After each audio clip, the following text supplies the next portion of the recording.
For quite a while in recovery, I fell victim to the very well-intentioned, but I think dangerous belief that it does not matter what you believe in so long as you are willing to believe in something. Now, hold on.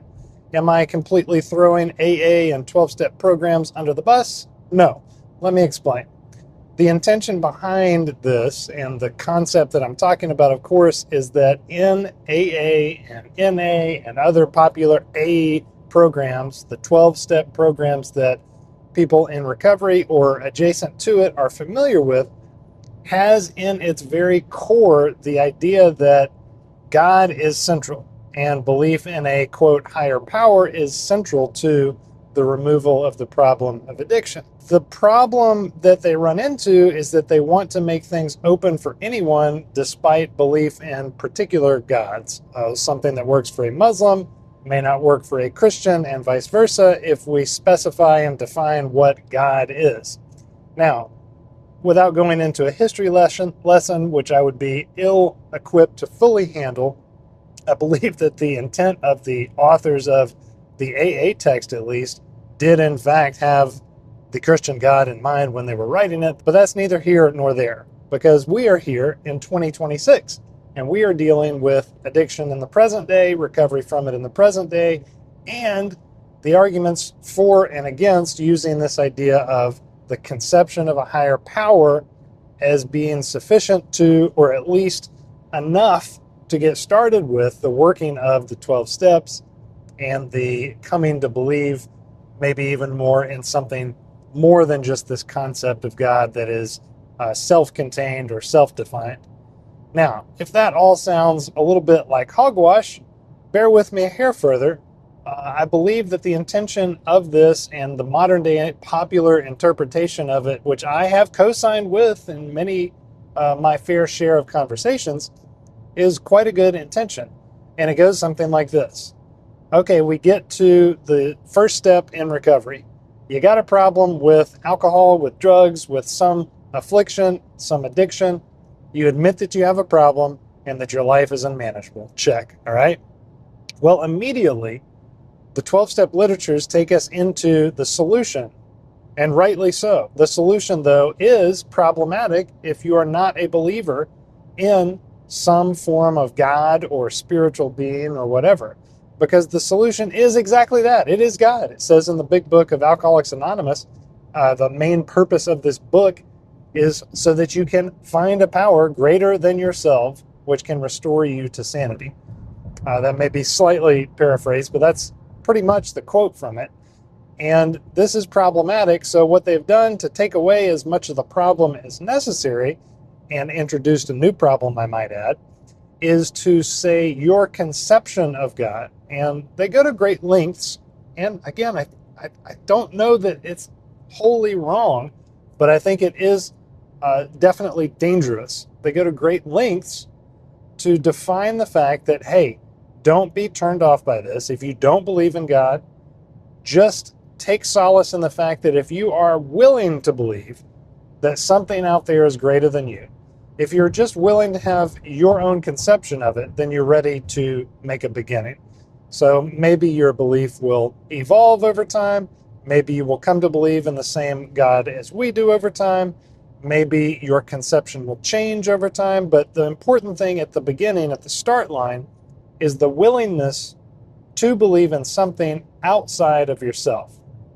Now, I had a good friend of mine many times now talk through his qualms with this and inviting, although perhaps inadvertently, evil spirits into the fray. So if we're going to have all-powerful good, there should be no stretch here to have all-powerful, well, not all-powerful, but to have evil. It's quite evident, self-evident to me as I look around the world that evil exists.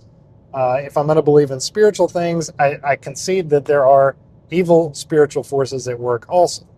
So the rub here is that by not specifying the potential rub, and I'm growing more in line with this belief myself, is that by not specifying belief in one true God, that we invite in false gods or evil spirits into this our own conception mentality. I'm not 100% all the way on there, but it just makes a whole lot of sense when I really parse it out and kind of break it down for myself. Why would I encourage someone for the sake of what? For the sake of more rapidly working through a preordained set of steps that are not themselves inspired by Scripture, but are rather more moral codes based upon spiritual principles, to inspire them to do that more quickly so that they can get to the start line. Let's just push the God concept, which is supposed to be the foundation of that program, to the wayside and let it cultivate over time. This seemed a very popular opinion for me, and one that I held for many years. In fact, I would go to great lengths to tell someone basically that, and I would share my own experience being raised with the God of the Christian church and kind of returning to Him when I sought out freedom from addiction. And it wasn't a big leap of faith for me to get back to and back into the spiritual realm with the idea of God. But for those who do have an issue with it, like, I basically have told people many times to don't worry about it so much. If you did believe in God, come up with your own conception, write down some attributes of it, and if you're willing to believe in something greater than yourself, then we can move forward. I don't think that the action is a bad thing, to get into action and to take steps to recover from addiction. Some of those steps being putting our faith and trust in a higher power. Some of those being doing a moral inventory, making a list of things that we have done to harm people, trying to correct those things, trying to turn our life over daily to God, spending time in prayer and meditation and devotion to God and with God.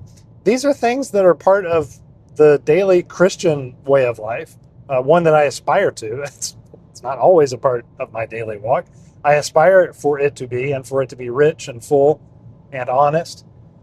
So these are good things that really parallel with my own Christian belief and line up exactly, of course, I'm taking them from the 12 steps and the 12-step programs that we have become familiar with. But I will concede that there perhaps may be issue, and I am taking a step back with just being very forthright with Fort Worth, that's Texas, with being so insistent to people that they can just not worry about it.